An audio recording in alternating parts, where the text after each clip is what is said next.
जमिनीमध्ये पडला गेलेला आहे आणि त्याला 100 पटीने फळ आलेलं आहे.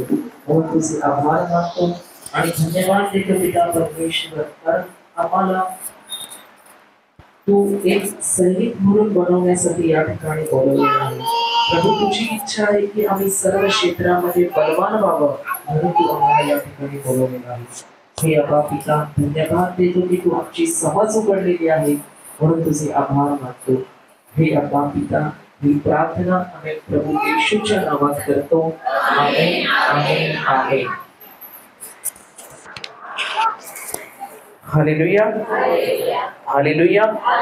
तर आपण काल काय शिकत होतो? काय शिकत होतो? अरे बोला, काय झालं? काल आपण काय शिकत होतो की आम्हाला कशाची संकटाची येतात ती आमच्यामध्ये काय काय निर्माण करतात?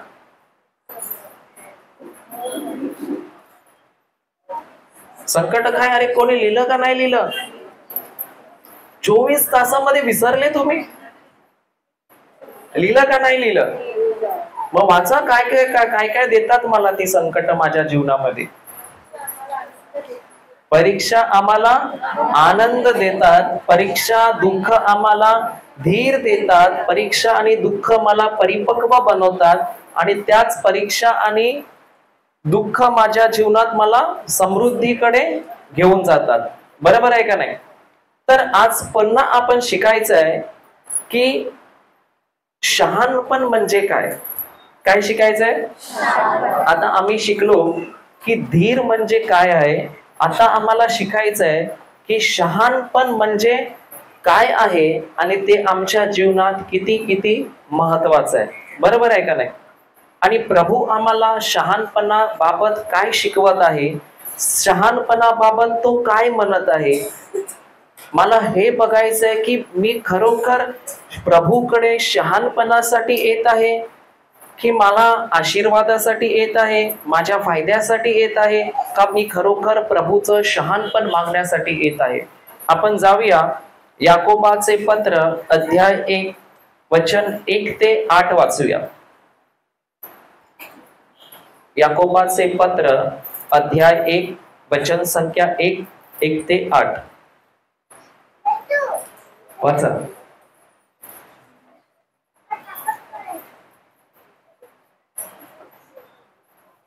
तो बंद आहे, पहा द्या आधी.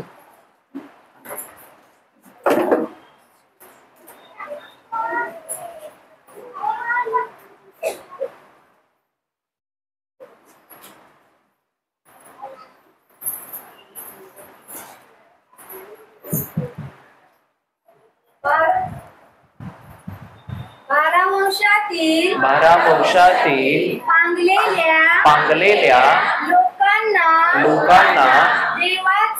देवाचा व प्रभू येशू ख्रिस्ताचा दास याकोब याचा सलाम. माझ्या बंधूंनो नाना प्रकारच्या परीक्षांना तुम्हाला तोंड द्यावे लागते. तेव्हा तुम्ही आनंदच माना. पुढे तुम्हाला ठाऊक आहे की तुमच्या विश्वासाच्या परीक्षेने धीर उत्पन्न होतो आणि धीराला आपले कार्य पूर्ण करू द्या. यासाठी की तुम्ही कशातही उणे न होता तुम्हाला अखंड परिपूर्णता प्राप्त व्हावी. जर तुमच्यापैकी कोणी ज्ञानाने एक मिनिट. तिकडे ज्ञानाने जे लिहिलंय ना ते ज्ञान नाही आहे, तर काय आहे? शहाणपण आहे. पण ह्या मराठी याच्यामध्ये तिकडे तो शब्द काय लिहिलाय त्यांनी, ज्ञान. पण जर दुसऱ्या बायबल मध्ये बघितलं त्या ठिकाणी तो शब्द काय लिहिलाय, हिंदीमध्ये बुद्धी लिहिलाय आणि इंग्लिश मध्ये विजडम लिहिलाय. म्हणजे काय, ज्ञान नाही तर शहाणपण. तर आपण तिकडे काय टाकायचंय, शहाणपण. हा वाचा, परत वाच हे वचन. जर तुमच्यापैकी कोणी, बोल माईक शिवाय चालेल तुला, शहाणपणाने गुन्हा असेल तर त्याने ते देवाजवळ मागावे, म्हणजे ते त्याला मिळेल, कारण तो कोणास दोष न लावता सर्वांना उदारपणे देणग्या देतो. पुढे, पण त्याने काही संशय न धरता विश्वासाने मागावे, कारण संशय धरणारा वाऱ्याने लोटलेल्या व उचंबळलेल्या समुद्राच्या लाटेसारखा आहे. असा माणूस द्विबुद्धीचा असून आपल्या सर्व कार्यात चंचल असतो. आपल्याला प्रभूपासून काही मिळेल असे त्याने समजू नये. एक 8 ते 8च आहे, जॉईंट आहे ते. हालेलुया. तर सर्वात पहिलं आम्हाला इथे याकोब हे सांगत आहे की जेव्हा पण आमच्यावर परीक्षा येणार तेव्हा आम्हाला काय करायचंय, आनंद करायचाय, दुःख करायचंय. तिकडे काय लिहिलंय, आनंदच. म्हणजे काय, च केव्हा वापरतो आपण, च केव्हा तुमच्याकडे वापरतात का नाही च? हा, मला खावाला रोटीच पाहिजे बोलतो का नाही, मला खावाला आंबटच पाहिजे, दाल गिले नाही बोलतो का नाही, बोलता का नाही तुम्ही? च म्हणजे काय, चव जिथे वापरतो त्याचा अर्थ दुसरं काहीच नाही, फक्त ती एकच गोष्ट आहे.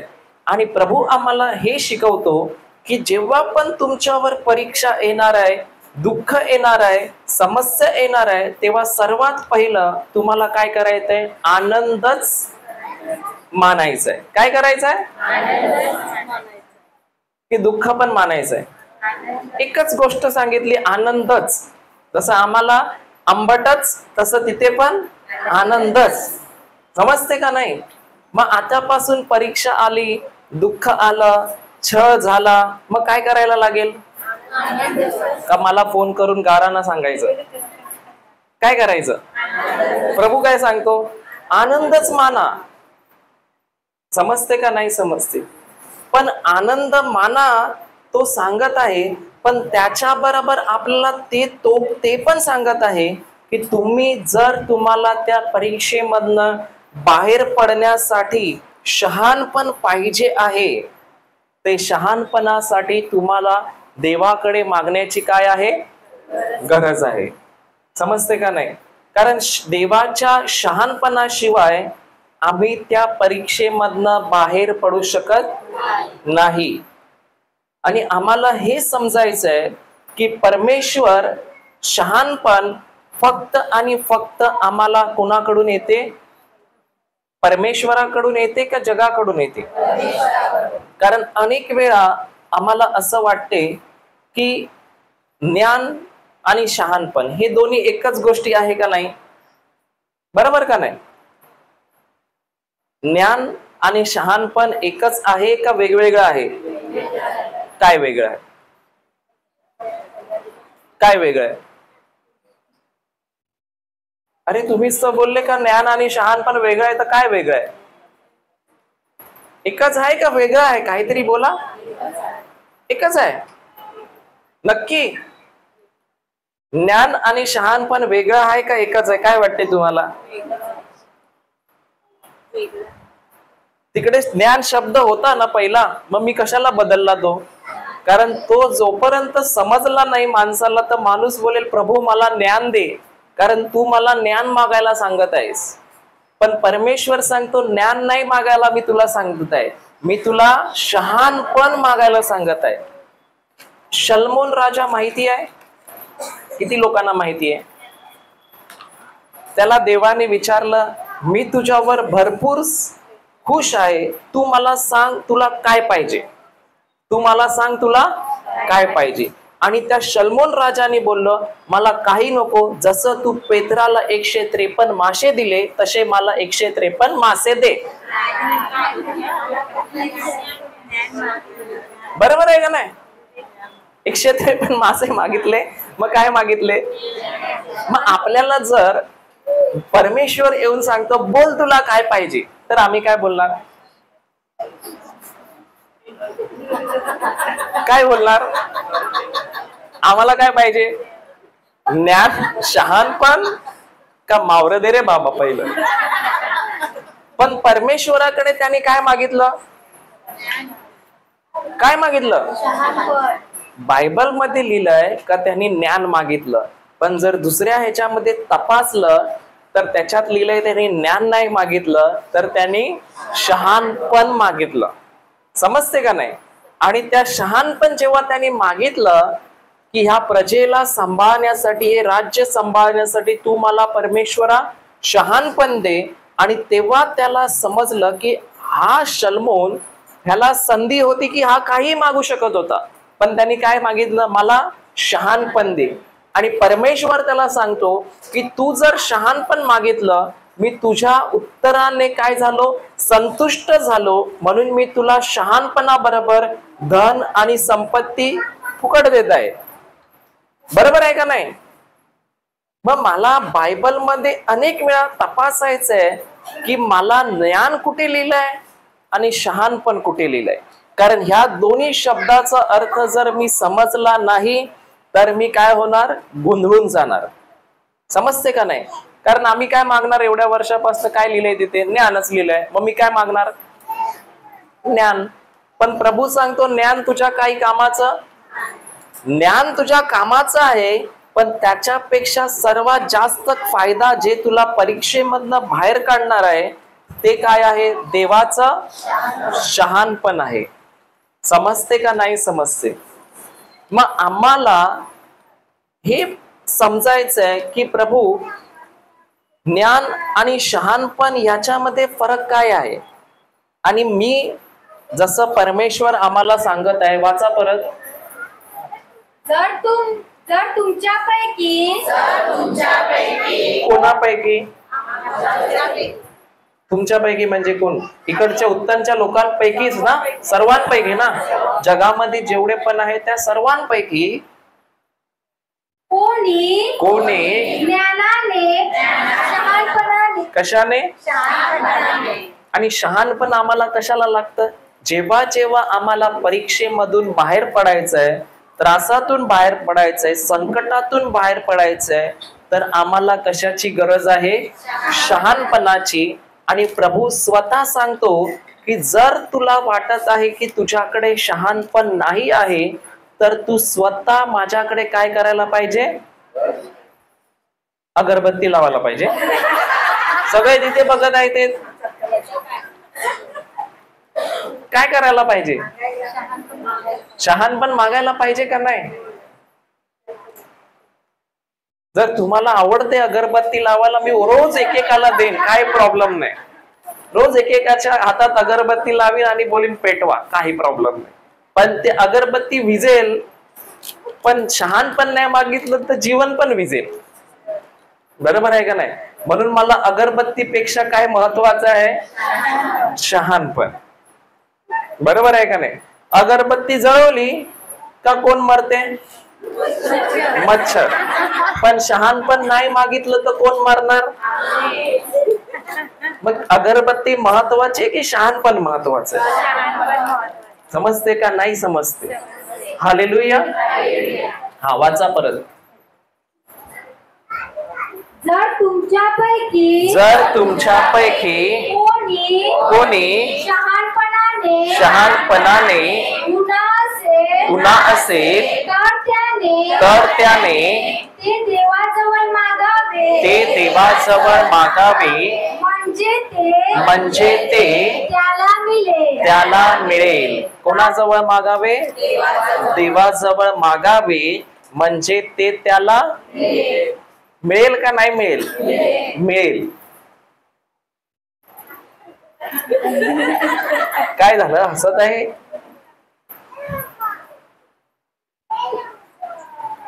पुढे संपलं का? कारण तो कोणास दोष न लावता सर्वांना उदारपणे देणग्या देतो. तर देव आपण जेव्हा त्याच्याकडे मागतो तेव्हा तो आम्हाला बोलतो का, काय रे, काय मागायला आला? जा, मी देणार नाही. तू भरपूर मोठी चूक केलीये, मी तुझ्याशी बोलणार नाही, असं बोलणार का? का तो काही दोष न लावता प्रत्येकाला जो मागतो त्याला देतो का नाही देत? काय मागतो त्याला? शहाणपण ना, नाहीतर तुम्ही दुसरं काय मागाल? कारण आम्हाला प्रार्थना म्हणजे काय वाटते? मागते राहो. पण प्रार्थना म्हणजे मागते राहो नाही. प्रार्थना म्हणजे प्रभूशी बोलणं आणि त्याच्याबरोबर नातं जुळवणं. बरोबर आहे का नाही? मग आम्हाला हे समजलं पाहिजे की शहाणपण आणि ज्ञान याच्यामध्ये फरक काय आहे. आता आमच्या जीवनामध्ये अनेक वेळा परीक्षा येतात का नाही? किती लोक शाळेत गेले? सर्वांची जबाबदारी का घेतात आहे? आता मी विचारलं किती लोक आंबट खाणार आहे?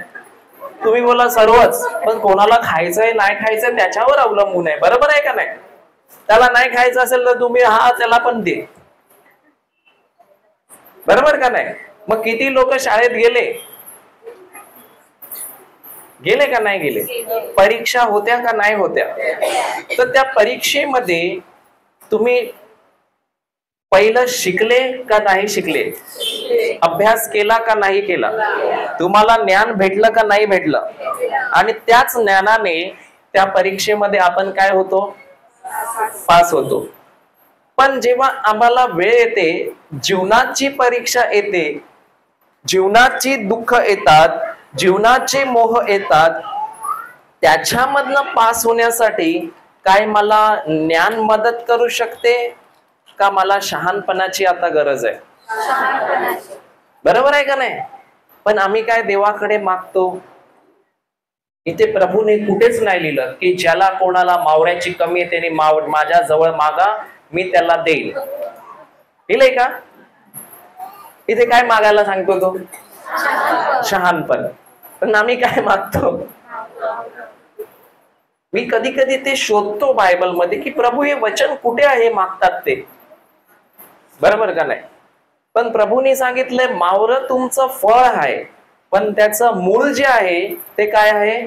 शहाणपण आहे. आजारपणातून मुक्ती हे माझं फळ आहे, निरोगी आरोग्य माझं फळ आहे, समृद्धी माझं फळ आहे. पण मूळ काय आहे? देवाकडून येणारं शहाणपण. मग ज्ञान जे आहे आणि शहाणपण आहे, या दोघांमध्ये भरपूर काय आहे? फरक आहे. तुम्ही ज्ञानाने शाळेतील परीक्षा काय होऊ शकतो? आपण पास करू शकतो. बरोबर आहे का नाही? आता माझ्यासारखा तर कोण नसेल. मला जेव्हा पेपर असायचा ना परीक्षेचा, मी काय करायचो माहितीये? वर्षभर अभ्यासच नाही करायचो, पण ज्या दिवशी पेपर आहे एक रात्री पूर्ण पुस्तक वाचून काढायचो आणि जसंच्या तसं जाऊन उतरून टाकायचो आणि दुसऱ्या दिवशी विसरलो काय वाचलं. बरोबर आहे का नाही? मग मी काय घेत होतो त्याच्यामधनं, पुस्तकातनं? मी ते समजून घेत होतो, मी त्याच्यातनं शिकत होतो शहाणपण, का मी ज्ञानाचा वापर करून फक्त वापरून पास करत होतो परीक्षा? बरोबर आहे का नाही? पण परमेश्वर सांगतो की आम्ही शाळेच्या परीक्षामध्ये पास होऊ शकतो ज्ञानाने, अभ्यास करून, पण जर आम्हाला या जीवनाच्या परीक्षेमध्ये पास व्हायचंय तर मला कशाची गरज आहे? शहाणपणाची. आणि जोपर्यंत माझ्यामध्ये शहाणपण नाही आहे तोपर्यंत मी ज्ञानाने कधीच या जीवनाच्या परीक्षेमध्ये पास होऊ शकत नाही. लिया, मला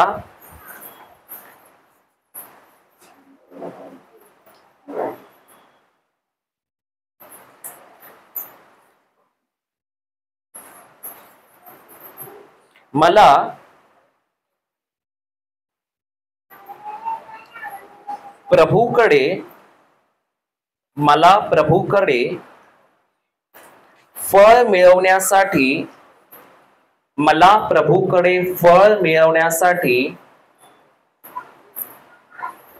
किंवा आशीर्वादासाठी जायचे नाही आहे, तर मला दररोज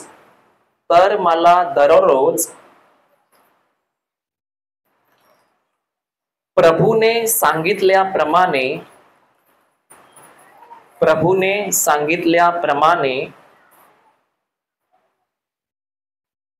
त्या परिस्थितीमधून बाहेर पडण्यासाठी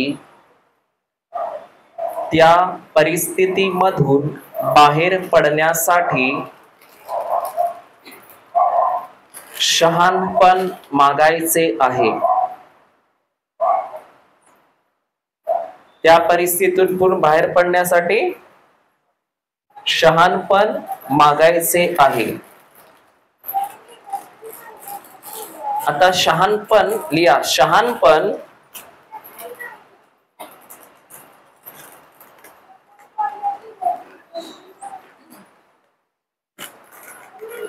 आणि ज्ञान, शहाणपण आणि ज्ञान या दोन्ही गोष्टी वेगवेगळ्या आहेत.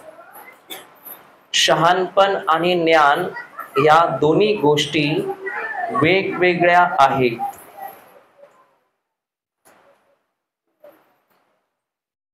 Hallelujah, hallelujah. शहाणपण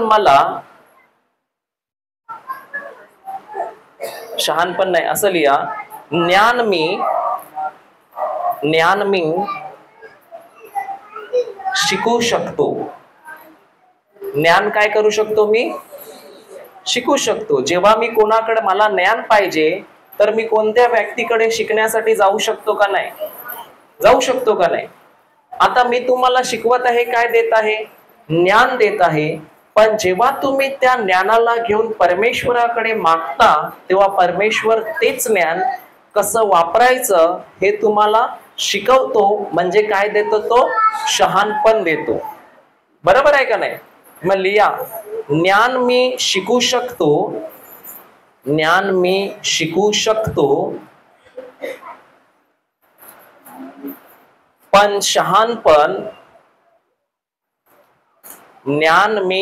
शकतो, पण शहाणपण परमेश्वराकडून दिले जाते. ज्ञान मी शिकू शकतो, पण शहाणपण परमेश्वराकडून दिले जाते. ज्ञान मला एक लाईन सोडून लिहा. ज्ञान मला अभ्यासातून मिळते. ज्ञान मला अभ्यासातून मिळते, पण शहाणपण मला देवाकडून मिळते.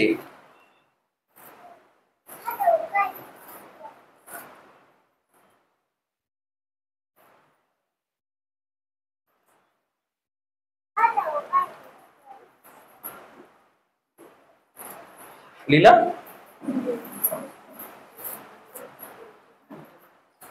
आजूबाजूला बघून किंवा जगामध्ये बघून किंवा जगामध्ये राहून आणि जगामध्ये पाहून मी ज्ञान मिळवू शकतो. जगामध्ये पाहून किंवा जगामध्ये राहून मी ज्ञान मिळवू शकतो.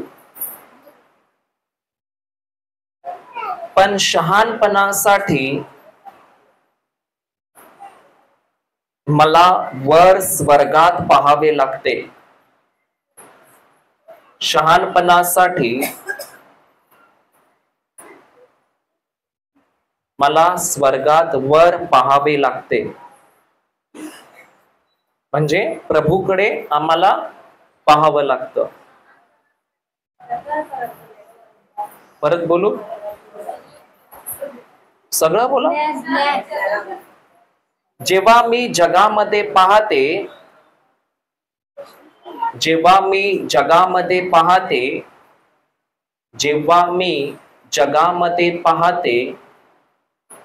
तेव्हा मला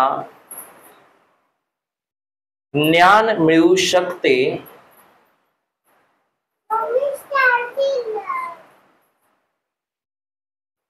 पण जेव्हा मी स्वर्गाकडे पाहते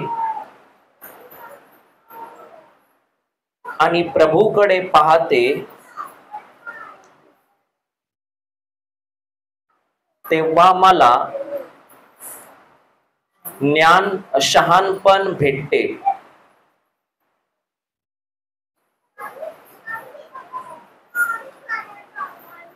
लीला,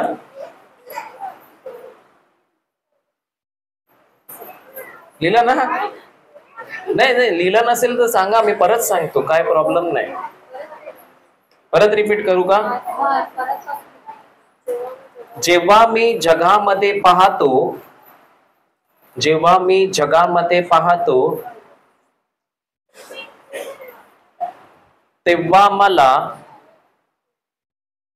जेव्हा मी जगामध्ये पाहतो तेव्हा मला ज्ञान मिळते.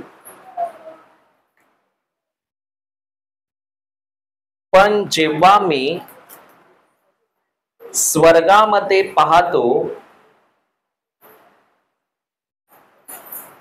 तेव्हा मला शहाणपण मिळते.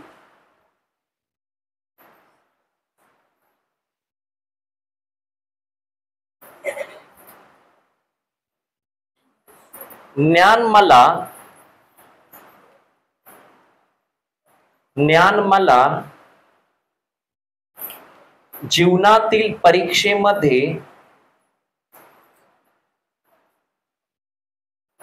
मला जीवनातील परीक्षेमध्ये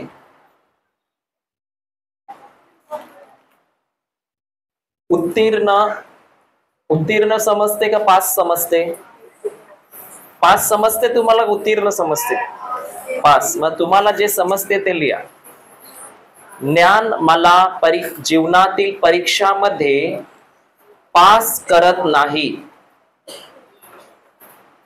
ज्ञान मला जीवनातील परीक्षांमध्ये पास करत नाही.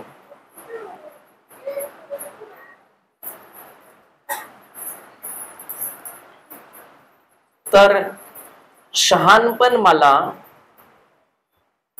देवाकडून येणारे शहाणपण मला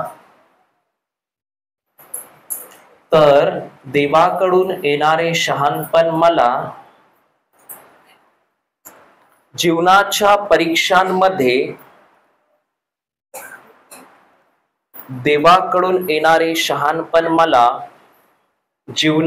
परीक्षांमध्ये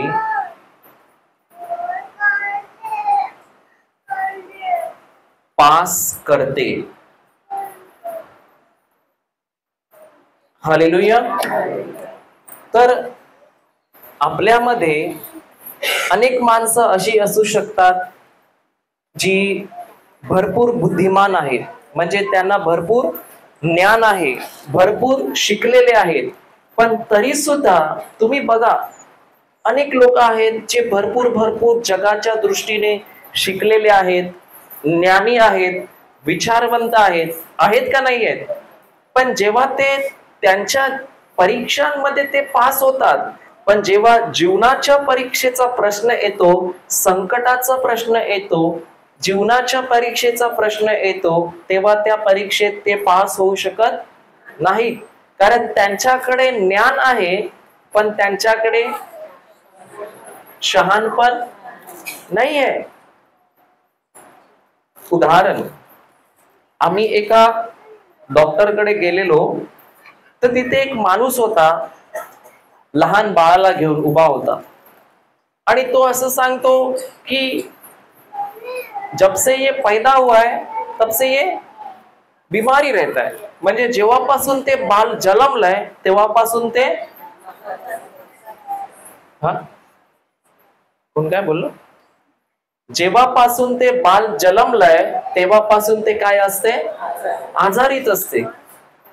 त्याला ज्ञान आहे की औषध खाल्ल्याने काय होतं ते, पण तो सांगतो मी औषध तर देत आहे माझ्या ज्ञानाने, पण तरी पण एक औषध संपल्यावर दुसऱ्यानंतर तिसऱ्यानंतर चौथं, कारण त्याच्याकडे जगिक ज्ञान तर आहे, पण परमेश्वर ह्या परीक्षेमध्ये त्याला शहाणपण नाहीये परमेश्वराचं, की मी कसं ह्या क्षेत्रामधनं काय करू, बाहेर येऊ शकू. बरोबर आहे का नाही. आणि खरोखर सांगतो, आम्ही जेव्हा डॉक्टरकडे वगैरे जातो ना, तेव्हा आम्ही खरोखर देवाला धन्यवाद देतो की प्रभू धन्यवाद, कारण इकडे जे शहाणपण नाही आहे यांची स्थिती किती गंभीर आहे. त्यांना सुचत नाहीये की मला आता काय करायचंय, त्यांना सुचत नाहीये, नको ते शब्द त्यांच्या मुखातनं काय होत आहेत, निघत आहेत, कारण त्यांना माहीतच नाहीये की माझे शब्द माझ्यासाठी कसे काम करतात. कारण आम्हाला जे दिलेलं आहे परमेश्वराने, ते काय दिलेलं आहे, शहाणपण दिलेलं आहे. पण जेव्हा जगाचं ज्ञान घेतलेलं आहे, जगाचं शहाणपण वापरत आहे, ते परमेश्वराच्या शहाणपणा पुढे काय आहे, शून्य आहे. बरोबर आहे का नाही. किती लोकांना आइन्स्टाईन माहितीये, आइन्स्टाईन माहितीये ना, काय केलं त्यांनी, बोट बनवली का नाही, मग काय केलं,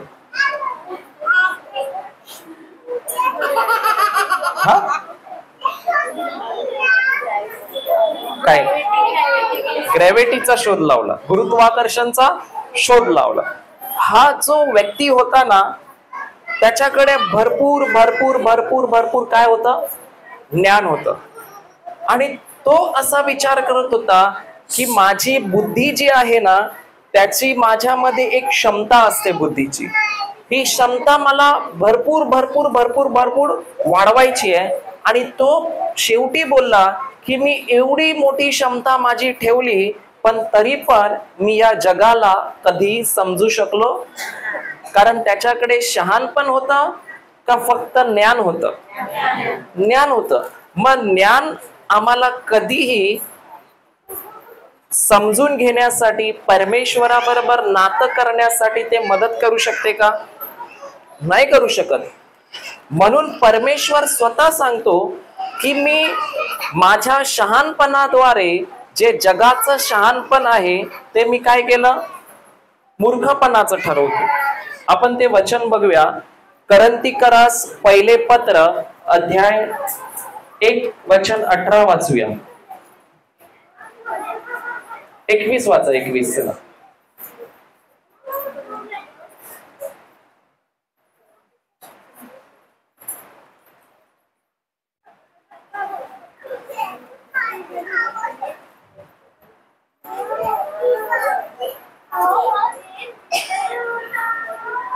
तुम्हाला एक गोष्ट सांगतो, एका व्यक्तीकडे आम्हाला बोलवलेलं प्रार्थनेसाठी, आणि आम्ही त्या ठिकाणी गेलो आणि त्या काकाला आम्ही थोडी वचनं दिली. आणि त्या ठिकाणी एक बाई होती आणि त्या बाईला जेव्हा मी सांगू लागलो पवित्र आत्म्याविषयी, येशूविषयी, तर तिला समजतच नव्हतं. का नाही समजत होतं? ती भरपूर शिकलेली होती, पण मी जे तिला सांगत आहे ते तिला काही त्याच्यामधलं समजत नाही. तर ती उलट ती काय झाली, गोंधळून गेली की असं कसं काय असू शकतंय, अशक्य आहे. कारण का तिला समजत नव्हतं? कारण तिच्याकडे अजून देवाकडून मिळालेलं शहाणपण नव्हतं. आणि जितकं आपलं नातं प्रभू बरोबर आहे, जेवढं आम्ही येशूला ओळखत आहे, तेवढंच आमच्याकडे शहाणपण काय आहे, जास्त आहे का नाही? तुम्हाला खरं सांगू, तुम्हाला जर बघायचं आहे, जे आम्ही शिकतो ना ते कोणाला तरी जाऊन सांगा, तो काय बोलतो बघा. बोला, बरोबर आहे का नाही? कारण देवाच्या आत्म्याशिवाय आम्ही जे शहाणपण जे आम्हाला प्रभूने दिलंय ते दुसऱ्याला देवाच्या आत्म्याशिवाय कधीही समजू शकत नाही. आणि जोपर्यंत एखादा व्यक्ती येशूला स्वीकारत नाही तोपर्यंत त्याला शहाणपण मिळू शकतच नाही. मग आपण ख्रिस्तामध्ये आहोत, बरोबर आहे, मग आपण किती धन्य आहोत की आम्हाला परमेश्वराने जगाचं नव्हे तर स्वर्गाचं काय दिलेलं आहे, शहाणपण दिलेलं आहे. आणि आम्हाला त्या गोष्टीचं ज्ञान शहाणपण काय केलेलं आहे, परमेश्वराने दिलं आहे. आणि मी अनेक वेळा विचार करतो की प्रभू, आपण काही लोकांना या गोष्टी सांगत आहे, पण त्यांना सोप्या भाषेत समजून सुद्धा त्यांना त्या समजत का नाही समजत? कारण ते कोणचं ज्ञान वापरत आहे, जगाचं, जे त्यांच्यासाठी सोपं आहे. पण परमेश्वर सांगतो, जे मी तुला दिलं आहे ना ते शहाणपण आहे, ते ज्ञान नाही आहे, ते शहाणपण स्वर्गातलं आहे. आणि परमेश्वर स्वतः आम्हाला देतो जेव्हा आम्ही येशू ख्रिस्ताला स्वीकारतो आणि जेव्हा आम्ही देवाचं लेकरू बनतो, तेव्हा ते ज्ञान आपल्याला, शहाणपण आपल्याला कोण देतो, परमेश्वर देतो. तर आता इकडे वाचू आपण. कारण जग देवाच्या ज्ञानाने शहाणपण आहे. कारण जग देवाच्या शहाणपणाने वेष्टीत असताही त्याला आपल्या शहाणपणाच्या योगाने देवाला ओळखता आले नाही. प्रभू येशू परमेश्वरानेच हे जग निर्माण केलं का नाही? कधी विचार केला तुम्ही की हा समुद्र कसा काय आहे? एवढं आकाशातून पाणी पडते का नाही पडते? पडते का नाही पडते? मग पाणी बाहेर का नाही येत? ते जेवढं पाणी पृथ्वीवर पडते तेवढं सर्व पाणी कुठे जाते? मे महिन्यात पण केवढा असतो तो? तेवढाच असतो. त्याच्या बाहेर येतो का? आणि नंतर 3 महिने एवढा पाऊस पडून पण तो बाहेर येतो का? कसं काय माहिती नाही. सूर्य पण दिवसात इथे असतो, परत तो फिरून इथे येतो, परत जातो, परत तिकडनं निघतो. कसं काय? काय माहितीये का कोणाला? मला तरी सांगा. तुमची बोट पाण्यावर तरंगते का नाही? कशी तरंगते? आता हा प्रश्न कवकार लोकांना. बोट पाण्यावर कशी तरंगते? लाकूड हलकं असते, बरोबर का नाही? लाकूड हलकं असते म्हणून तरंगते. मग हलकी वस्तू माणूस उचलू शकतो का नाही? हलकी वस्तू माणूस उचलू शकतो का नाही उचलू शकत? मग बोट उचलून दाखवा.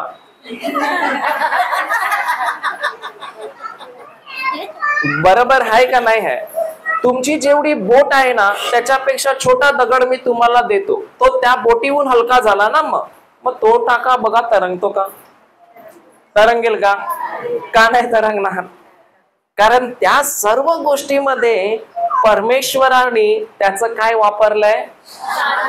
शहाणपण वापरलंय. कधी विचार नाही केला तुम्ही असा? मी करतो की हे कसं काय होते? बोट पाण्यावर चालते आणि ती बुडत सुद्धा नाही, खालती जात नाही, ती वरतीच तरंगते. तर जे कोळी बांधव बोटीत जातात ते सर्वात मोठं कार्य काय बघतात समुद्रात? सर्वात परमेश्वराचं मोठं शहाणपण काय बघतात? की बोट एवढी वजन आहे तरी ती खालती जात नाही, तर पाण्यावर तरंगली आहे. आणि एवढा छोटा दगड मी सोडतो, तो कुठे जातो? मग परमेश्वराचं कार्य जे कोळी बांधव आहे ते समुद्रामध्ये त्याचं शहाणपण तर समोरासमोर बघतात का नाही बघतात? बघतात ना. तरी परत ते सांगतात की नाही, आम्हाला हे वेगळं काहीतरी वाटते. कारण ते लाकूड हलका आहे ना, म्हणून ते बोटी पाण्यावर तरंगते. पण तसं आहे का? त्या सर्व गोष्टीमध्ये परमेश्वर काय वापरतो? त्याचं शहाणपण. म्हणजे जेवढं त्यांनी बनवलंय त्या सर्व गोष्टीला त्यांनी काय वापरलंय? शहाणपण वापरलेलं आहे. बरोबर आहे का नाही?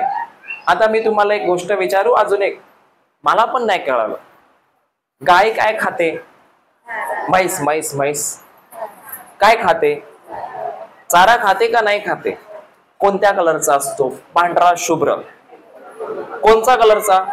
हिरवा असतो. कधी सुख गवत असते, बरोबर आहे का नाही? आणि ती खाते. पण दूध कुठलं येते? हिरवं येते. कसं काय? कसं काय? हे सर्व गोष्टी परमेश्वराने त्याच्या कशाने बनवलेल्या आहे?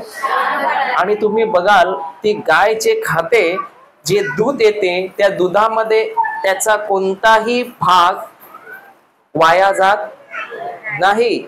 मग कसं त्या परमेश्वराने ते वापरलंय की त्याच्या ज्ञानाने, त्याच्या शहाणपणाने ही पूर्णच्या पूर्ण पृथ्वी काय झालेली आहे? भरलेली आहे. बरोबर आहे का नाही? ही पृथ्वी पूर्णच्या पूर्ण त्याच्या वैभवाने भरलेली आहे. पण अजून सुद्धा परमेश्वर जेव्हा लोकांकडे येतो ते सर्व काही बघत आहे, पाहत आहे, तरी अजून त्यांना डोळ्यांनी विश्वास नाही पटत की परमेश्वर आहे. बरोबर आहे का नाही? कारण आपण अनेकदा परमेश्वराला कोणाच्या शहाणपणाने शोधायला जातो? जगाच्या का देवाच्या? कोणाच्या? जगाच्या. मी जेव्हा हिंदू होतो ना, तेव्हा मला पण कधी कधी वाटायचं हे कसं काय आहे? बरोबर आहे का नाही?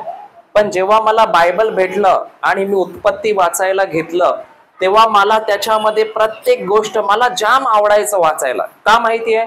उत्पत्तीमध्ये सर्व लिहिलंय की देवाने काय बनवलं, कसं बनवलं, कसं तयार झालं, त्याच्यात लिहिलंय.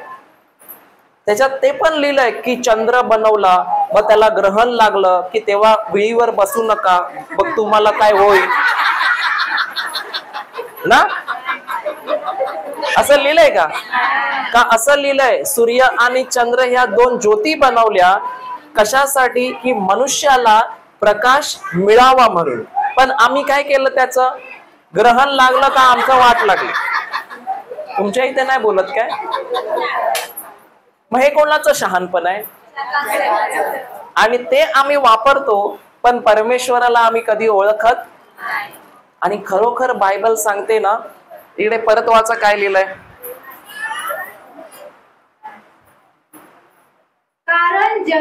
कारण जग देवाच्या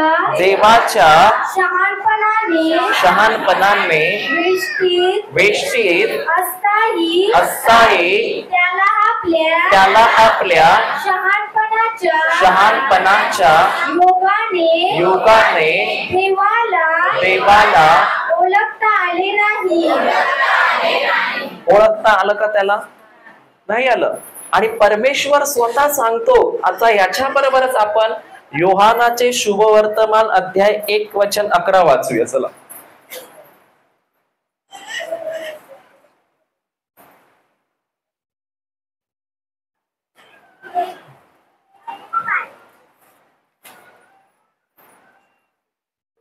वाचा. जे त्याचे स्वतःचे त्याकडे तो आला तरी काय जे त्याचे स्वतःचे लोक होते त्या स्वतःच्या लोकांकडे प्रभू येशू आला का नाही आला? आला. आणि तेच लोक जे देवाची उपासना करायचे त्यांच्याकडेच तो आला. आला का नाही आला? आला. पुढे काय झालं? तरी त्याच्या स्वकीयांनी त्याचा स्वीकार केला नाही. त्यांचे जे स्वतःचे लोक होते त्यांनी सुद्धा त्याला ओळखलं का नाही ओळखलं? कारण त्यांना काय होतं? जगाचं शहाणपण असल्यामुळे ते देवाच्या शहाणपणाला ओळखू शकले. आज पण कधी कधी बोलतो का नाही आपण की प्रभू तू कुठे आहेस? आणि प्रभू येशू सांगतो, अरे तो गरीब माणूस होता जो बसला होता, ज्याला भूक लागलेली, तो तुझ्याकडे जेवण मागत होता, त्याच्यातच मी होतो. पण आम्ही बोलतो प्रभू तू सूट घालून नव्हता तो आलेला, नाही तर मी ओळखलं असतं त्याला. बरोबर आहे का नाही? प्रभू विचारतो, आपण बोलतो प्रभू तू कधी येणार आहे? आणि तितक्यात एक माणूस येतो, बोलतो काय जेवायला भेटेल? आणि आम्ही बोलतो नाही नाही नाही, हे फक्त आणि फक्त माझ्या येशूसाठी ठेवलंय.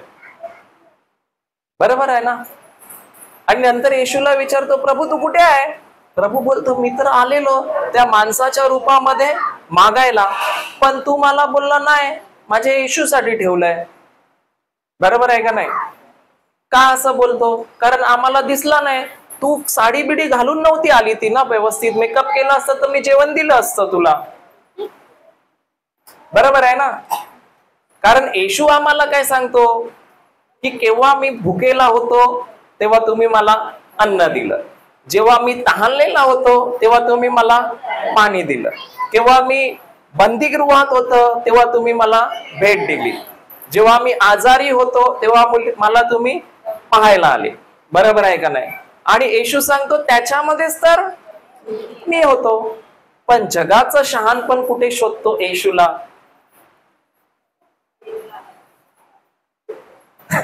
बरोबर आहे का नाही? मग येशू कुठे आहे?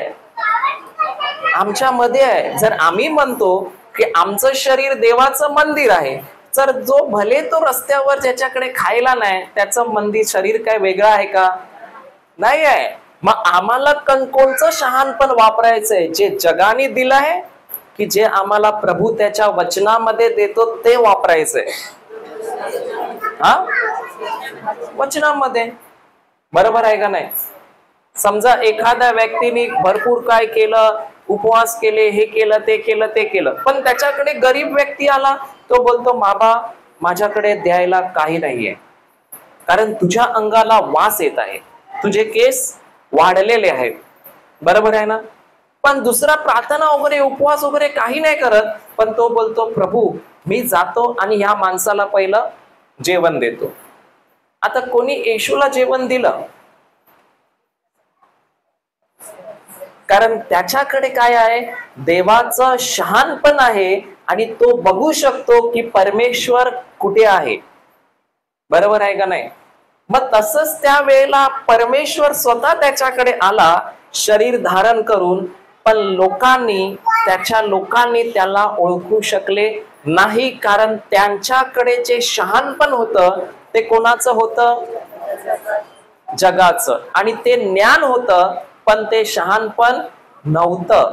कारण जे ज्ञान आहे ते फक्त ज्ञान आहे, त्यांना माहिती आहे त्याच्याविषयी, पण त्याला त्यांनी कधीही जाणलेलं नाही. दोन गोष्टी आहेत. एक माणूस सांगतो मला माहिती आहे येशू आहे. बरोबर आहे का नाही? आता ही मुलगी ही पण बोलेल मला पण माहिती आहे येशू आहे, बोलणार का नाही? पण खरोखर हिने त्याला जाणलंय का? त्याला ओळखणं आणि त्याला जाणणं दोघांमध्ये फरक आहे का नाही? मग आम्ही शहाणपणाशिवाय परमेश्वराला कधी जाणू शकतो का?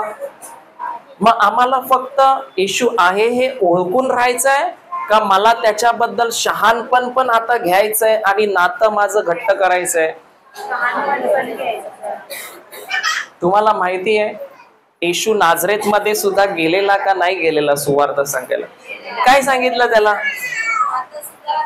हा तर सुताराचा मुलगा आहे, हा तर मरियेचा याकोब आणि याचा भाऊ आहे, बरोबर आहे का नाही? हा तर आमच्या बरोबरचाच आहे.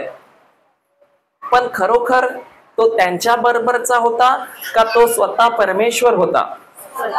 मग त्यांनी का ओळखलं नाही? कारण त्यांच्याकडे जगाचं ज्ञान होतं, ते जगाच्या दृष्टीने बघत होते म्हणून ते त्याला ओळखू शकले नाही.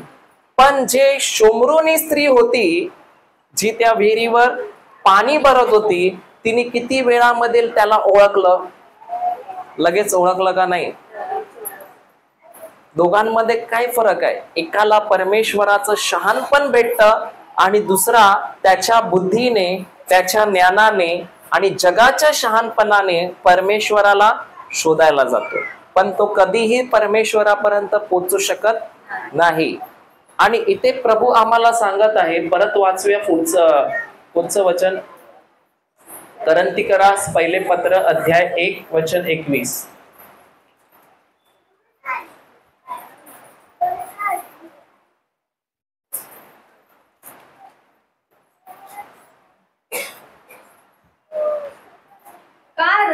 कारण जग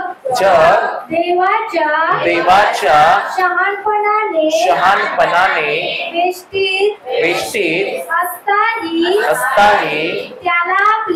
त्याला आपल्या शहाणपणाच्या योगाने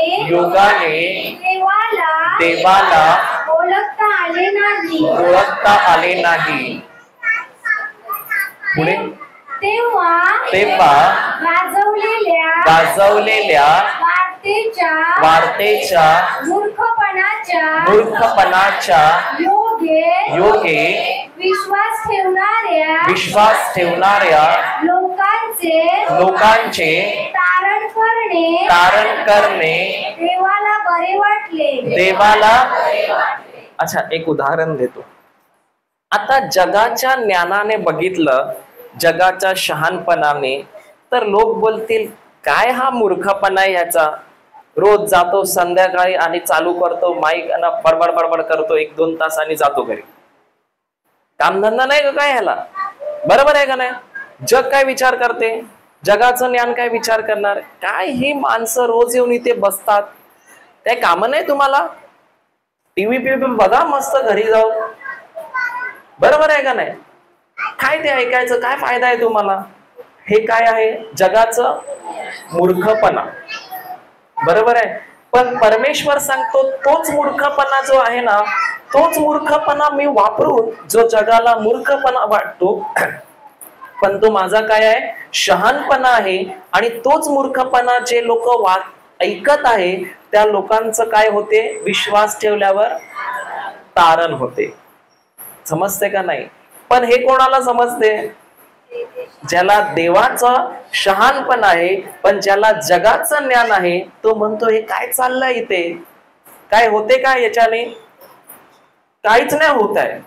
पण परमेश्वर सांगतो की तुझ्या सुवार्तेद्वारे जेव्हा आम्ही विश्वास ठेवतो तेव्हा आमचं जीवन काय होते? मग आमची सुवार्ता जरी आम्हाला लोकांना वाटते की हा मूर्खपणा आहे, का त्यांना वाटते मूर्खपणा आहे? कारण ते कोणाचं शहाणपण वापरतात? जगाचं. कोणाचं बुद्धी ज्ञान वापरतात? जगाचं. ते ओळखू शकत नाही की परमेश्वराने एवढं सगळं बनवलं, आम्हाला बनवलं, पण ते अजून पण परमेश्वराला ओळखू शकले नाहीत. पण आम्ही काय होतो? आम्ही ग्रॅज्युएशन झालेलो का?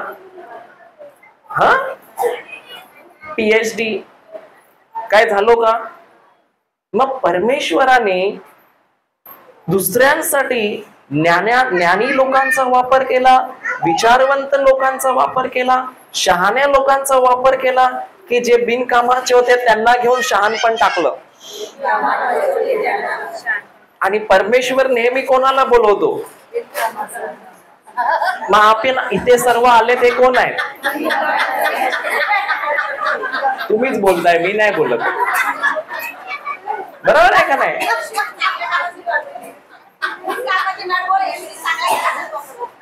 आणि बिनकामाचे लोक जरी असले तरी परमेश्वर आम्हाला जेव्हा त्याचं शहाणपण देतो ना, तेव्हा आम्ही काय होतो?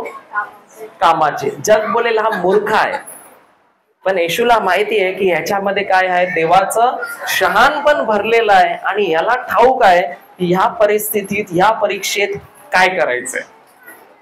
बरोबर आहे का नाही? मग आम्हाला आता सर्टिफिकेटची गरज आहे का? सर्टिफिकेट पाहिजे? नको बाबा, आपल्याला सर्टिफिकेट तर स्वर्गाचं आहे. बरोबर आहे का नाही? सर्टिफिकेटचा काय भरोसा, नकली पण असते कधी कधी. बरोबर ना? माझ्याकडे आहे, पाहिजे तर घेऊन जा कोणाला. 18 पासून वाचू. चला 18 मध्ये जाऊ.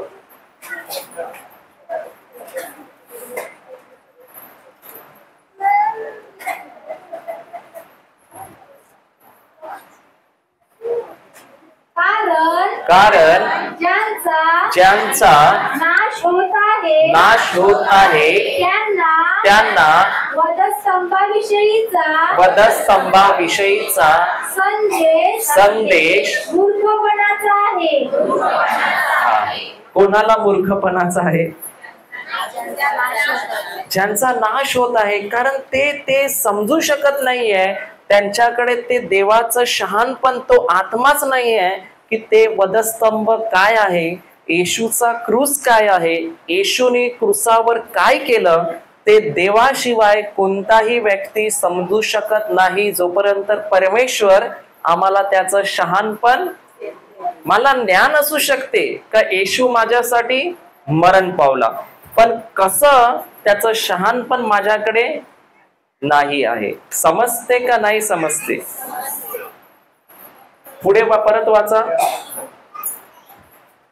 कारण ज्यांचा नाश होत आहे त्यांना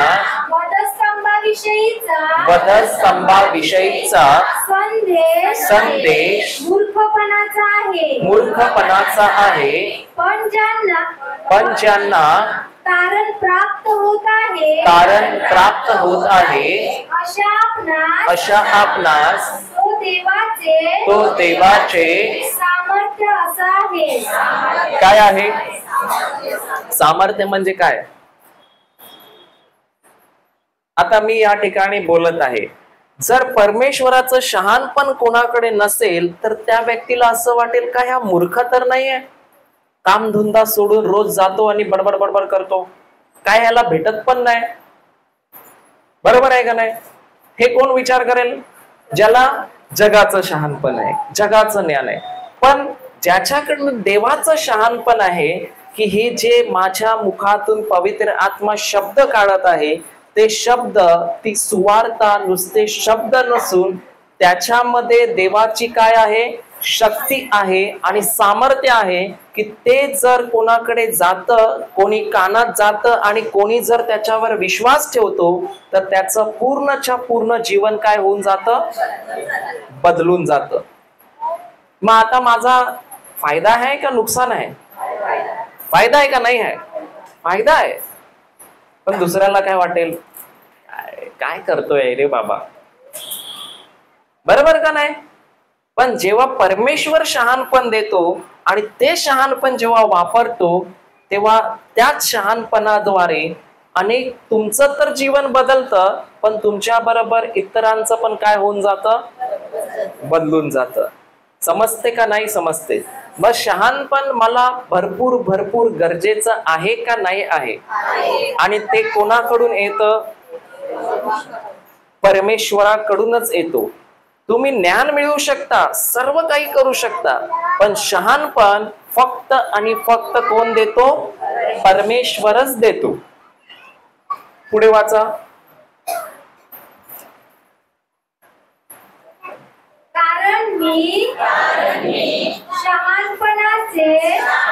शहाणपणाचे नाही, शहाण्यांचे. वाच वाच, काय प्रॉब्लेम नाही, वाच. कारण मी शहाण्यांचे शहाणपण नष्ट करी व बुद्धिमतांची बुद्धी व्यर्थ करी असा शास्त्रलेख आहे. प्रभू काय सांगतो की तो स्वतः सांगतो की जिथे परमेश्वराचं शहाणपण आहे ना, त्याच्या समोर जगाचं शहाणपण टिकू शकत नाही. समजते का नाही? आणि आम्हाला आमच्या जीवनात काहीही परीक्षामधनं कधीच आम्ही जगाच्या ज्ञानाने बाहेर पडू शकत नाही जोपर्यंत आमच्याकडे परमेश्वराचं शहाणपण नाही आहे. मग आता मला सर्वात जास्त फळाच्या मागे धावायचंय, आशीर्वादाच्या मागे धावायचंय, समृद्धीच्या मागे धावायचंय, की सर्वात जास्त मला शहाणपणाच्या मागे धावायचंय? आणि शहाणपण म्हणजे परमेश्वर मला शिकवतो की ह्याच्यामधनं तुला कशा प्रकारे बाहेर तू पडू शकतो. बरोबर आहे का नाही? पुढे वाचा.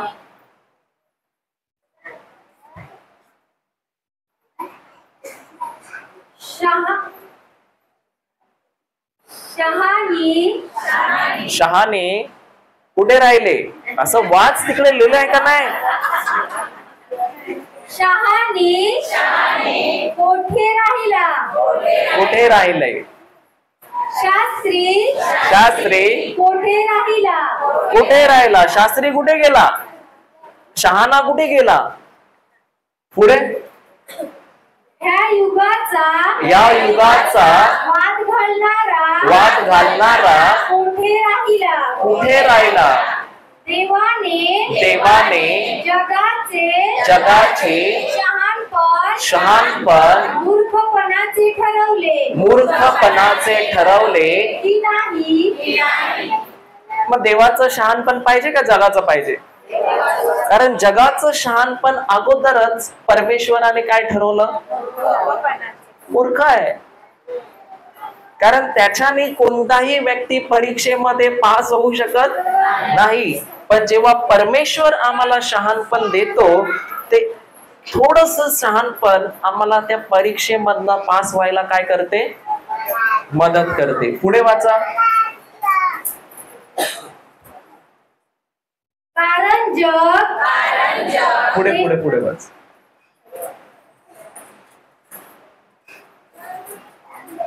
वाचा. कारण यहूदी चिन्हे मागतात व हेलेनी, आता ज्ञान आहे. आता वाच. व हेलेनी ज्ञानाचा शोध करतात. किती लोक चमत्काराच्या मागे जातात. किती लोक ज्ञान सगळं जमा करतात पण वापरत काहीच नाही. पॉल माहितीये तुम्हाला? संत पॉल, तो पहिला कोण होता? शाऊल होता का पॉल होता? शाऊल होता ना. अच्छा, ते सोडा. शास्त्री परुषी माहितीये का? होते का नाही येशूच्या टायमाला? आणि हे येशूच्या टायमाला जे शास्त्री परुषी होते, त्यांनी कोणाचं एक डोकेदुखी तरी बंद केलं का? पण येशूने काय केलं? मेलेल्याला जिवंत केलं. कसं काय? सर्टिफिकेट होतं का त्याच्याकडे? मग काय होतं? देवाचं शहाणपण त्याच्याकडे असल्यामुळे तो सर्व काही करू शकत होता. वचनं त्यांच्याकडे पण होती. वचनं शाऊल जो होता त्याच्याकडे पण होती. कारण शाऊल सांगतो मी परुषांचा परुषी आहे. बरोबर आहे ना? मी नियमशास्त्राचा शिक्षक, म्हणजे जो गमलिएल होता त्याच्या हाताखाली तो शिकला होता. आणि तरी पण तो कोणाला मारायला गेलेला? येशूच्या लोकांचा छळ करत होता. बरोबर आहे का नाही? म्हणजे तेच शास्त्र जे येशू बरोबर होतं, तेच शास्त्राचा अभ्यास कोणी केलेला? पॉलनी केलेला का नाही केलेला? शॉलनी केलेला ना. पण त्याच्याकडे शहाणपण होतं का? म्हणजे हे वचन, हे बायबल जोपर्यंत माझ्या जीवनात काम करू शकत नाही, जोपर्यंत मी ख्रिस्ताला स्वीकारत नाही, त्याचा आत्मा माझ्यामध्ये नाही, आणि जोपर्यंत माझ्याकडे परमेश्वराचं शहाणपण नाही, तोपर्यंत हे बायबल माझ्या जीवनात माझं जीवन बदलू करू शकत. क्लिअर आहे का नाही? सोपं आहे का कठीण आहे? सोपं आहे. कारण हा जो पॉल होता तो सुद्धा स्वतः सांगतो की मी सर्व काही शिकलो, मी परुषांचा परुषी आहे, मी यहुद्यांचा यहुदी आहे, मला सर्व त्याला नियमशास्त्राविषयी ज्ञान होतं, त्याला वचनाचं सुद्धा ज्ञान होतं. पण तरी पण त्याचं जीवन चांगलं होतं का? नाही. त्याच्या जीवनात काय बदल होता का? तो उलटच काहीतरी करत होता. पण ज्या वेळेला तो दमिश्काच्या वाटेला जात असताना त्याची भेट कोणाबरोबर झाली? परमेश्वराबरोबर झाली का नाही? येशू बरोबर झाली का नाही? आणि जेव्हा येशू बरोबर झाली त्याच क्षणाला तो काय म्हणाला? शौला शौला तू माझा छळ. त्या एका वाक्यामध्ये शहाणपण होतं की त्या लोकांमध्येच तो येशू आहे आणि ज्या येशूला क्रुसावर मारलं तो आता मेला नाहीये, तर तो आता जिवंत झालाय. आणि त्याच एका वाक्यात जे त्याला शहाणपण दिलं त्या परमेश्वराबरोबर झालेल्या भेटीने, आता त्याच भेटीमुळे जो शाऊल ख्रिस्ती लोकांना मारत होता, आता त्याच शहाणपणामुळे जो शाऊल काय करत होता, पहिला जे लोक सुवार्ता सांगायचे त्याला जाऊन मारायचा का नाही मारायचा? मारायचा. जेव्हा स्टीफनला मारलं, स्टीफन माहितीये कोण? कोण भाड्याला राहतो तो नाही, कोण जो जेवण बनवायचा ना येशूच्या याच्यामध्ये, त्याला पण काय जेव्हा मारण्यात आला तेव्हा तिथे तो होता का नाही? होता का नाही होता? कपडे धरायला होता ना शॉल, होता. आणि तोच शॉल आता पुढे जाऊन जेव्हा त्याला परमेश्वराचं शहाणपण भेटतं, दर्शन होतं, त्याच क्षणाला तोच पॉल, तोच शॉल जो लोकांना सुवार्ता सांगितल्यावर बघताना मारायचा आणि मारायला पाठीपाठी जायचा, आता तोच शॉल जेव्हा त्याला शहाणपण झालं तो स्वतःच सुवार्ता सांगायला लागला. बरोबर आहे का नाही? आणि तोच शॉल तेव्हा त्याचं रूपांतर झालं पॉल मध्ये. आता मला सांगा, ह्याच पॉलाने सर्वात जास्त बायबल मध्ये पत्र कोणी लिहिली? पौलाने. म्हणून जेव्हा तुम्हाला वेळ असेल ना, पौलाची पत्र वाचा. काय वाचा? त्याच्यामध्ये भरपूर काही गोष्टी कोणाविषयी लिहिल्या आहेत? आपल्याविषयी लिहिल्या आहेत की येशूने माझ्यासाठी काय काय केलं. कारण त्याच शौलाला सत्य शहाणपण त्याच्याकडे नव्हतं, पण बायबलचं ज्ञान होतं, पण सत्य आणि शहाणपण नव्हतं. आणि जेव्हा त्याला सत्य आणि शहाणपण भेटलं, आता तो सांगतो की जे मी हे शिकलो एवढी वर्ष, जे मी ह्याच्या मागे वेळ वाया घालवला, आता मी या सर्व गोष्टी जेव्हा येशूला एका साईडला ठेवतो, येशूला बघतो, तेव्हा मला ह्या सर्व गोष्टी ज्या मी शिकलेलो आहे, जे ज्ञान मी घेतलेलं आहे, ते सर्व मला काय वाटते? केर कचरा वाटतो. काय वाटतो? काय वाटतो? ते वचन आहे.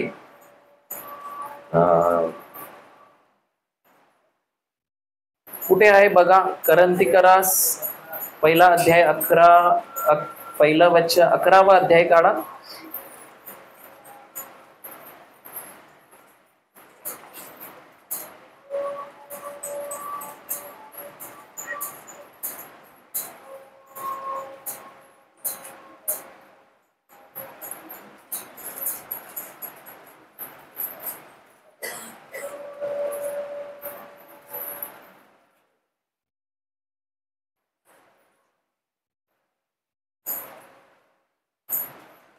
फिलिपिकरास अध्याय 3 वचन 7 काढा. फिलिपिकरास अध्याय 3 वचन 7.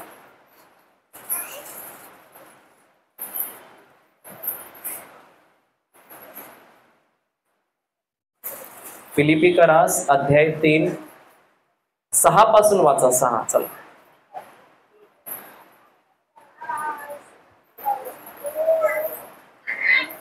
5 पासून जा. 5. हा, आता वाचा. मी तर 8व्या दिवशी कोण बोलत आहे? हा पौल बोलत आहे, पौल बोलत आहे का नाही? हा, पौल कोण होता ते पहिलं बघा. मी तर आठव्या दिवशी सुंता झालेल्या इस्रायल लोकांतला बन्यामीन वंशातला इब्रायांचा इब्री नियमशास्त्र दृष्टीने परुषी आस्थेविषयी म्हणाल तर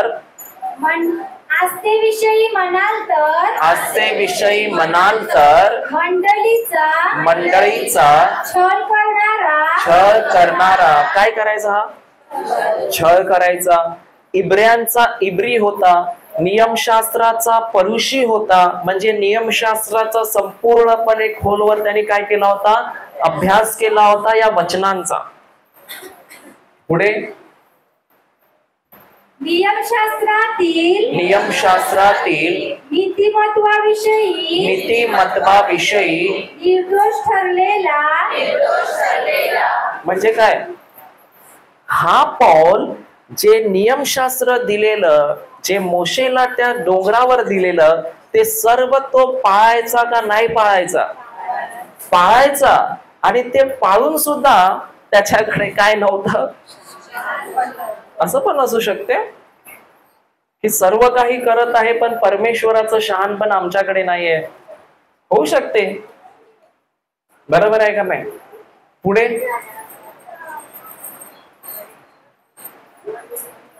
टाइम झाला वाटते, 9 वाजले का? ती बोलते बाबा भूक लागली, काय करायचं सांगा. 7 तरी ज्या गोष्टी मला लाभाच्या होत्या त्या मी ख्रिस्तामुळे हानीच्या अशा समजलो आहे. म्हणजे पौल असा विचार करत होता का माझ्याकडे जगाचं ज्ञान आहे, मला सर्व ज्ञान आहे, पण जेव्हा त्याला ख्रिस्त भेटला तेव्हा आता तो बोलतो ज्या गोष्टी मला पहिला मी शिकलो त्या जरी मला वाटत होत्या माझ्या फायद्याच्या आहेत, पण आता ते मला काय आहेत? हानीच्या, म्हणजे माझं नुकसान करणारे आहेत. बरोबर आहे का नाही? कारण ते फक्त आणि फक्त ज्ञान आहे, पण त्याच्यामध्ये परमेश्वराकडून आलेलं शहाणपण नाही आहे. पुढे इतकेच नाही तर ख्रिस्त येशू माझा प्रभू याच्या विषयीच्या शहाणपणाच्या श्रेष्ठत्वामुळे मी सर्व काही हानी असे समजतो. त्याच्यामुळे मी सर्व गोष्टींना मुकलो आणि त्या अशा लेखतो. काय लेखतो? असं कसं काय होऊ शकते की तो एवढा शिकला पण तोच आता त्या सर्व गोष्टीला बोलतो हे कचरा आहे? काय सांगतो? का कचरा आहे? कारण ते फक्त आणि फक्त ज्ञान होतं, पण त्याच्यामध्ये परमेश्वराकडून आलेलं शहाणपण नव्हतं. म्हणून पौल सांगतो की ह्या गोष्टी माझ्यासाठी आता फायद्याच्या नाही, तर माझ्यासाठी तो काय आहे? कचरा आहे. आणि जेव्हा मी जगाचं ज्ञान कचरा समजतो तेव्हाच मला कोणाचा फायदा होतो? पुढे वाचा. यासाठी की मला ख्रिस्त हा लाभ प्राप्त व्हावा. काय व्हावा? म्हणजे जोपर्यंत आम्ही जगाच्या ज्ञानावर अवलंबून आहे, स्वतःच्या बुद्धीवर अवलंबून आहे, तोपर्यंत परमेश्वराचं शहाणपण आमच्यामध्ये कार्य करू शकत नाही. पण जेव्हा आमचं ज्ञान आम्ही बाजूला ठेवतो आणि परमेश्वराकडे शहाणपण मागतो की प्रभू या परीक्षेमध्ये मला नाही ठाऊक काय करायचं, पण मला काय गरज, काय कशाची गरज आहे, तुझ्या शहाणपणाची गरज आहे. म्हणजे मी या परीक्षामध्ये माझ्या बुद्धीने नाही, माझ्या शक्तीने नाही, तर परमेश्वर पित्या तुझ्या शहाणपणाने मी या परीक्षेतनं काय करू शकेन, बाहेर पडू शकेन. मग लिहा, ज्ञान म्हणजे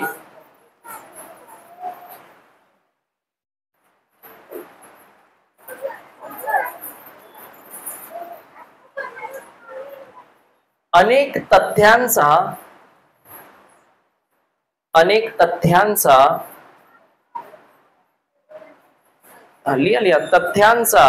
किंवा गोष्टींचा, तुम्ही गोष्टींचा लिहा, अनेक तथ्यांचा किंवा गोष्टींचा संग्रह करणे.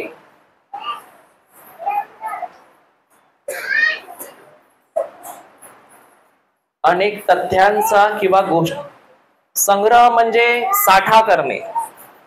कधी तुम्ही बघितलंय, आम्ही कधी कधी चॅनल असतो ना, आम्ही बघतो सूरज इतने तारीख को इतने समय आता है, वो क्यों इतना दूर आता है, होते का नाही, आम्ही बघतो का नाही, ते घेतो आणि सगळं डोक्यात भरून ठेवतो आणि तेच जाऊन जगाला पण सांगत फिरतो की असं केल्यावर असं होते, असं केल्यावर तसं होते.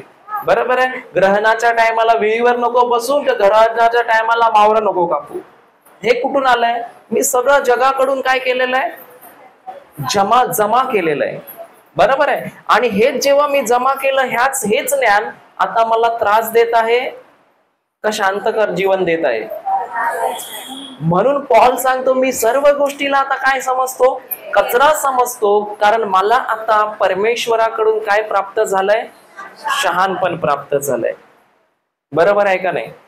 आता आम्ही जेव्हा वाराणसीला जात होतो, त्या जाण्याच्या अगोदर आम्हाला भरपूर लोकांनी सांगितलं वाराणसीला भरपूर गरमी असते, तिकडे गेल्यावर थंड थंड पियावं लागते, तिथे गेल्यावर गरमीमध्ये लू लागतो, कोणता तरी आजार लागतो. हे सर्व काय भेटत होतं आम्हाला? सगळं ज्ञान एक एक करून काय करतो, जमा करतो. पण ह्या ज्ञानाला जेव्हा आम्ही बाजूला ठेवतो आणि परमेश्वराने मला या परीक्षेत या ज्ञानावर कसं त्याचं शहाणपण घेऊन मी विजय मिळवू शकतो, जेव्हा मी परमेश्वराकडे शहाणपण मागतो आणि ते शहाणपण वापरतो, तेव्हा ते ज्ञान जे भेटलेलं आहे ते माझ्यासाठी काय आहे, कचरा आहे. हे सगळं माझ्यासाठी काय कामाचं.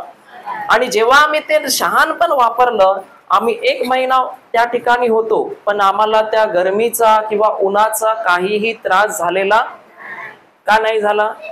कारण आम्ही काय वापरलं, शहाणपण वापरलं. बरोबर आहे का नाही? तुम्हाला सांगतो, तिकडचे जे लोक होते ना, ते बोलतात ब्रदर आपको पसीना ही नहीं आता है. मी बोललो मेरे को नहीं मालूम क्यों नहीं आता है. बरोबर आहे का नाही? का नाही येत होता? कारण त्या ठिकाणी काय कार्य करत होतं, जगाचं ज्ञान काम नाही करत होतं, तर कोणाचं ज्ञान काम करत होतं, कोणाचं शहाणपण काम करत होतं, देवाचं शहाणपण. मग लिहिलं काय लिहिलं, ज्ञान म्हणजे संग्रह, 1 मिनिट, तथ्यांचा संग्रह लिहिलं ना. तुम्हाला कसं समजते तसं लिहा. संग्रह ते थोडं कठीण शब्द आहे. साठा म्हणजे जगातील गोष्टींचा साठा करून ठेवणे, जगातील गोष्टींचा साठा करून ठेवणे. आपण जातो ना कधी कधी बोलायला, हो जातो का नाही? नाही जात. पुरुष मंडळी जाते, बायका कधीच नाही जात. बरोबर ना? आपण पुरुष मंडळी कसे 4-5 लोक भेटले का आपसात बोलतो, बायका कधी बोलतच नाही. ते चांगले आहे. हालेलुया. आणि लिहा, शहाणपण म्हणजे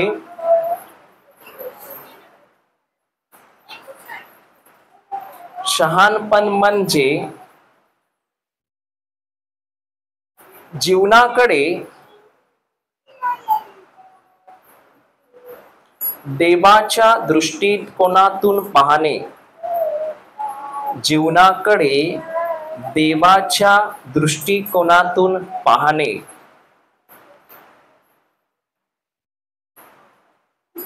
आणि पुढे लिहा, शहाणपण म्हणजे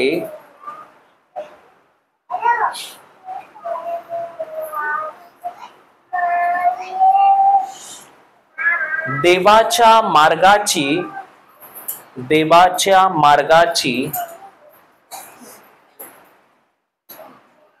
व्यावहारिक अंतर्दृष्टी, म्हणजे देवाचा मार्ग कसा कार्य करतो ते आम्हाला माहित असणे.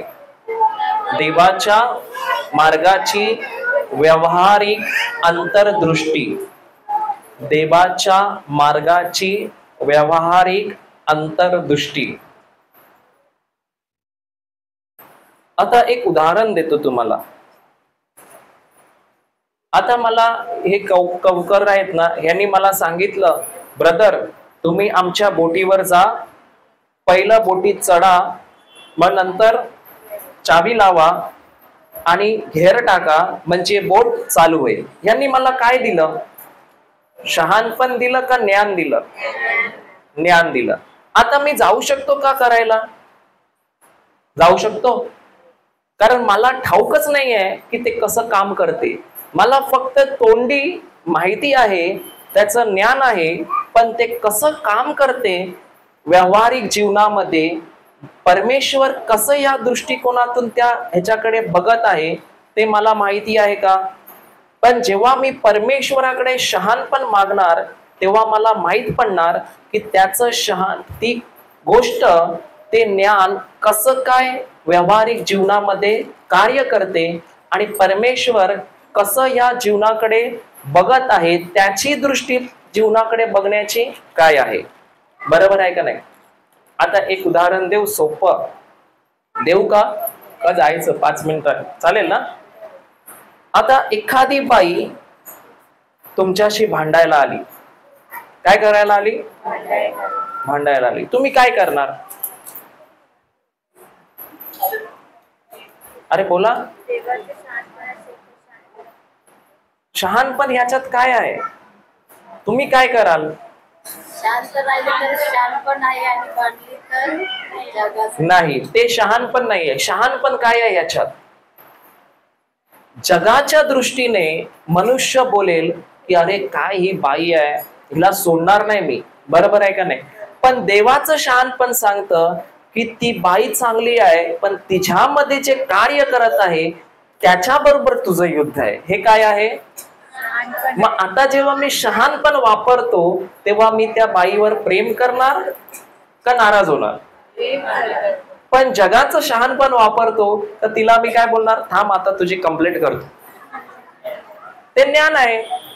समजत आला फरक? आणि हे कोणाकडून येतं? परमेश्वराकडूनच येतं.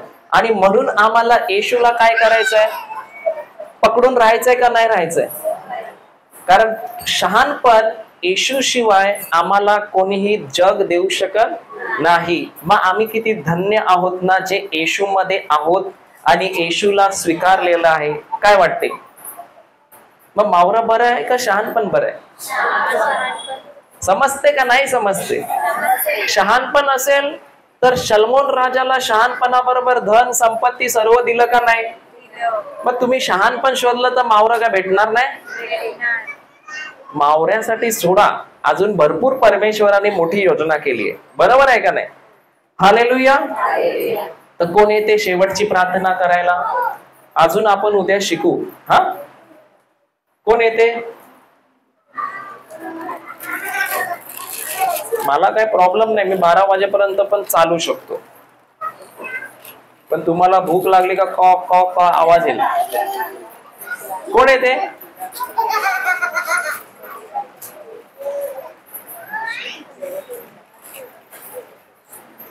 पुरुष मंडळी कोणतरी या.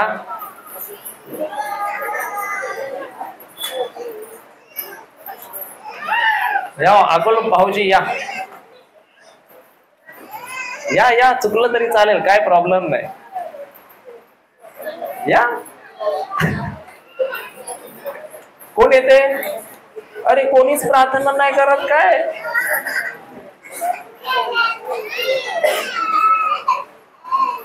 कोण येते? बाबा या, तुम्ही या.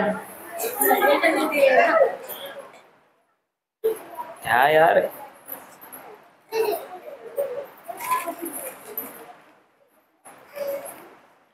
काय आज गोष्टच वेगळी झाली. कोण येते? निशा ये, चल ये ये ये, लवकर या, त्यांना आंबट गरम करायचा, लवकर ये.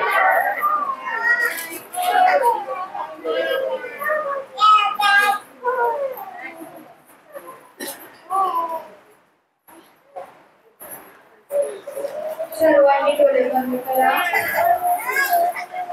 धन्यवाद तिथे प्रभू येशू, तू आज आम्हाला इतका सुंदर दिवस पाहण्याचे भाग्य दिले, म्हणून मी तुझे आभार मानते, तुला धन्यवाद देते. धन्यवाद तिथे प्रभू येशू, तू आज आम्हाला जे काही ब्रदरांच्या मुखाद्वारे शहाणपणाविषयी शिकवलेलं आहे ते आमच्या चांगल्या जमिनीत पडलेलं आहे, त्याला 100 पटीने फळ आलेलं आहे असा माझा विश्वास आहे.